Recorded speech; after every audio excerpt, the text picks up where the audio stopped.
Maharaja comes to the banks of the Ganges after hunting a dog. How does the breeze soothe him? The little boy stands quietly, enjoying the air. A beautiful girl is approaching. How incredibly beautiful is she? The moment he sees her, he wonders, is she an ordinary human girl? Is he a celestial maiden from heaven? Or is she a maiden from the serpent world? That woman looked at him like that. If he is a celestial maiden, then her feet have no chance of touching the ground, he thought as he looked at her feet. Her feet are on the ground. Through the path of creation, the celestial maiden, the artistic maiden, the wave maiden, and the mountain maiden, along with Mother Earth, are all unknown. How beautiful she is, I saw. He looked at her legs. They were touching the ground. He realized she was an ordinary woman. He moved closer to that girl, near the wall. I have truly never seen such a beautiful woman in my life. I think I should marry you, if you have not been married until now. Even in that, there is a saying in Bharat. Who knows? Can we ask, what kind of marriage are you doing? Some people have made so many mistakes. Even small things can be big mistakes. Imagine a young man and a woman walking together. If they are of a certain age, he could be a father or an uncle. Even if they are of a younger age, someone from the family could be there to support them, or it could be a younger brother or an elder brother. When they come, if you want to know who they are, you can ask who the brother is. They will say, our elder brother is not here, our uncle is not here, our father is not here, it's my husband. Some people without any sense come and say, I am the one from your house. If you say that, it's pity for the one who is at home. That mother. Even speaking should be civilized. Thoughts should be organized. Now, if someone goes to that woman and asks, hey, woman, if I say you haven't married yet, will you marry me? If this woman says, no one can marry me, dog, you haven't married yet, so why can't you marry? If I say, I am going to marry someone, I will impose some rules on them. Those who can agree to that. If no one has been born in this world until now, what rules would they mention? I am ready to obey any rule. After saying that, the girl looked and said, now you are my life. Now you are my possession. You are my wealth. How beautiful you are. My life is you. My possession is you. My wealth is you, he said. If this woman says, that's all happiness. But what is my origin after marriage? Where did I come from? No matter what I do, you shouldn't question me about why I am doing this. Agreed. Even if I do something joyful, you shouldn't ask why I am doing it. You shouldn't ask for a reason from me. Even if a trembling mind does something, you shouldn't ask me why I am doing it. If you insist, I will leave you in the next moment. A girl does things without any dharma. One person has no right over another. Even if the house owner gives 2 goats, one can still take one and say something. I provided food. They said they were hungry. They might have given 150 rupees. No one needs to ask. Even if asked like that, the husband can ask with conviction. But look at how one word is spoken. Even if I do something to the extent that both inner and outer turmoil occurs, do I need to think about it, Sandanam? Oh my, how big of a problem this is. Even if you do something that could lead to a storm, if you ask what it is, how can we agree to that? Shouldn't we think? If you always say that you have been enchanted by beauty, the wisdom that forgets everything else will be veiled from your eyes.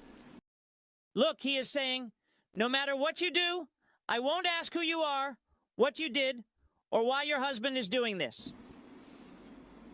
You won't change, right? If I change, I will separate from you. They got married with the consent of the parties as witnesses. Now, a male child has been born first. A male child was born first, And as soon as the male child was born, I threw him into the Ganges. As soon as he saw this scene, Chandan immediately went to act. What am I doing now? He can think. But even if he does things that could shake him, he has gone to pay for his education.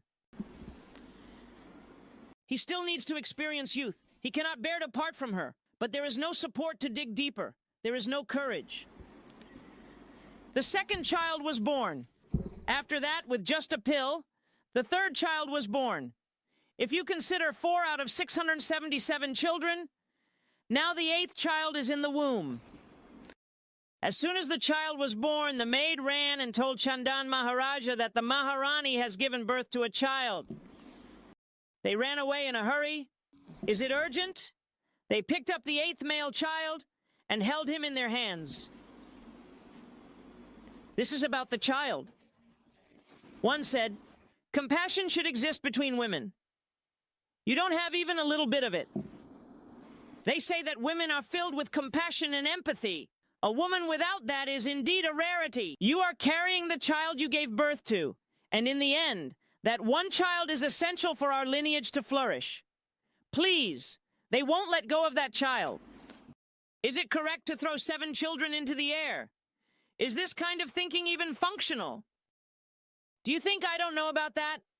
Shouldn't you explain about compassion and empathy?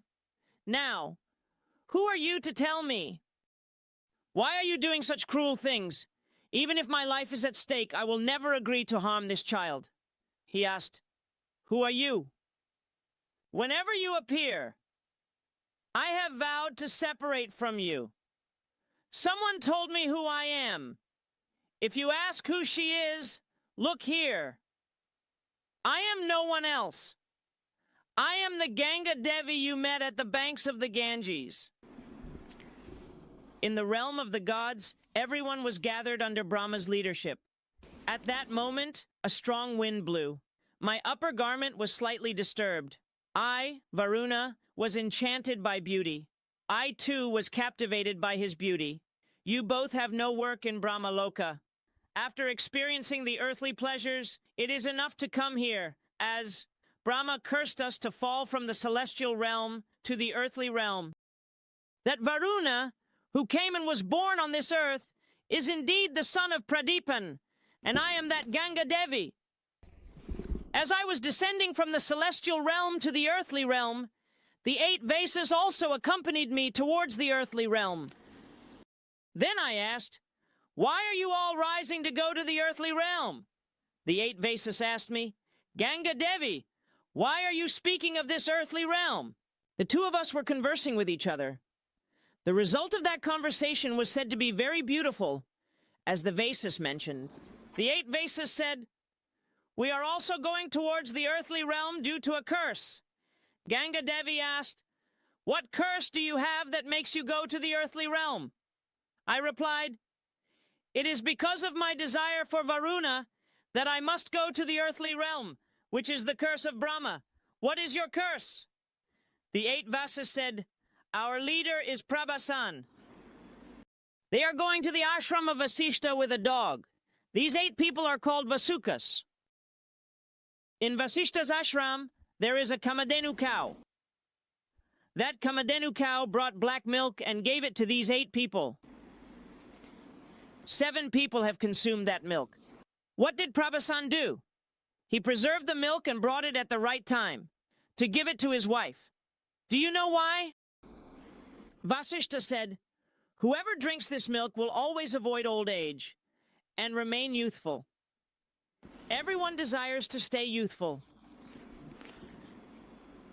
Therefore, if they drink this beverage, they will remain youthful. Look at how much love he has. He carefully brought that milk and gave it to his wife.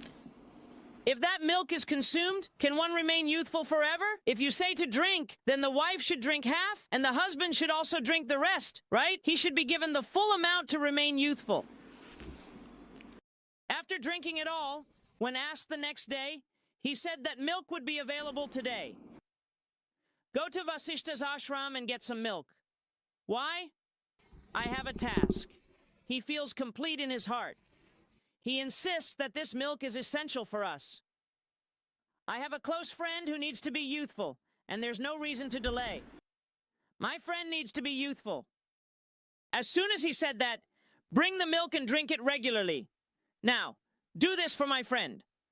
Tomorrow, for your mother and father, for anyone who is unwell. If you can bring this, I have a suggestion for that. What is the suggestion? When Vasishta is not around, sneak into the ashram and bring back that Kamadhenu cow. That's it. How can this boy say that? Doesn't he need at least a little sense? When talking about women, some respect should be given to those good things. I am involved in that. It's not wrong. But if you realize that the words being said are wrong, then fine. Even if he is scared, it's okay. You have also been affected, not just him, but also your descendants. There shouldn't be unnecessary work like a headless cow in the temple. It should be justifiable. If you say it without any need, it will be correct. If you say it, it will be correct. In the end, it should go to the depths of the abyss. In the ashram of the deceitful, bring back the Kamadhenu cow. Doesn't that boy need sense? If he goes straight, there will be no one. He even called those 7 people for help and brought back the cow. So, if you can't bring the bridge, then telling the wife to bring the cow shows she has no sense. Can we go and steal like that? Can we make a mess at someone's house? He has given permission. Even his own show is lacking wisdom. This leader has no sense. No, the leader is going everywhere with a show. Those 7 people have no sense either. Whether he is a leader or a father, let anyone be. If you say there is no righteousness and truth in the words spoken, it is not wrong to question in opposition. There is no mistake. There is no great person. Those 7 people, while he was behind, created a show and went to steal the cow in the Vasishta ashram, and they helped in bringing back the Kamadhenu. He came and saw Vasishta in the ashram. Look. He saw with his knowledge and vision. Under Prabhas's leadership, everyone followed and did the work. And he cursed all 8 of them. He cursed that you have risen from the celestial world to the earthly world and have experienced all troubles, hardships, and everything. Everyone fell at his feet. We did it unknowingly. We need a curse removal. The sages have a forgiving mindset proportional to their anger. As soon as he woke up in the morning, he said, "Can such a great betrayal happen for giving a task with heartfelt love to a house? Can anyone betray? Can all 7 be his supporters for that betrayal? This is not just a wrong act. Because all 7 came as his support, they are destined to fall to the earthly realm. As soon as you are born, you will leave that birth and come to me. Will you come to this celestial realm?" But look at the wife's words. Even knowing that she is wrong and that her advice is flawed, due to the overwhelming love for her, he tried to steal those boys without considering the consequences. Prabhas will remain in this earthly realm for a long time, binding the woman's inappropriate advice. He swore that the woman would not find happiness. Only he does not have curse removal. All of you can come immediately after being born.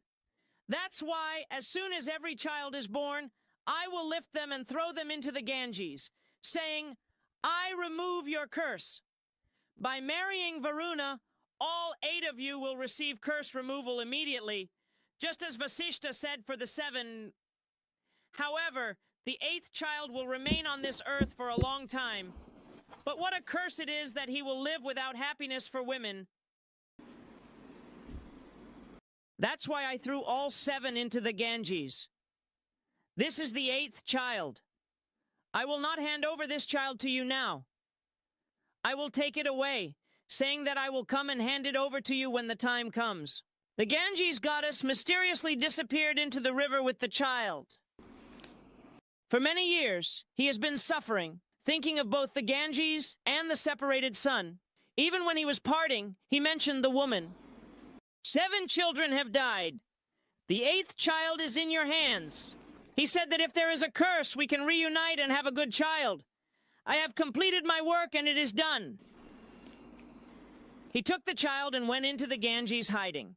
Even after the Ganges goddess disappeared, he kept thinking about her for many years. He kept thinking about his son. One day, not 2 days, but 30 years rolled by. 36 years rolled by. One day, he stood by the same Ganges, reflecting on all his past events. From within the Ganges, a young man prayed. He appeared as a powerful figure. Adjusting his bow and arrow, he shot the arrow at Shantanu, who was standing on the shore. Mohana shot at Shantanu in Mumbai. That was the Mohanastra. The arrow struck Shantanu, and he fell down unconscious. Without breath, the Ganges goddess ran and embraced him with her chest, giving him water to drink. That boy showed and said, "Mom, this is your father. This is your father." As consciousness returned, Shantanu Maharaja looked at the Ganges goddess and asked, "Who is this?" She replied, "This is your son. I brought him here. Do you know the name of that 8th child? His name is Devavrat. Do you know who he is? He is the one who compiled all the traditional scriptures with Vasishta. Do you know who he is? He learned all the principles from Sukracharya and acquired all the skills from Parashurama, the great sage. The yogi is not an ordinary person. As long as he exists, and even after he is gone, the world will continue to speak of him. To have such a child, what great merits must this mother and father have earned? How many years of penance must they have performed? The world will talk about such a child. I am handing over that child to you today. All blessings will be yours. However, the pleasure of a woman will not be his. That is the only pain for both you and me, as the child was handed over. Shantanu Maharaja took that young man back to the palace and crowned him. He crowned that young man. Shantanu Maharaja is ruling magnificently. Ganges goddess named her 8th son Devavrat. She tells Shantanu Maharaja, "Call Devavrat." He rules beautifully as Devavrat. After handing over the rule to his son, he returns home. On the way back, after the hunt, Shantanu Maharaja stops by the riverbank to rest.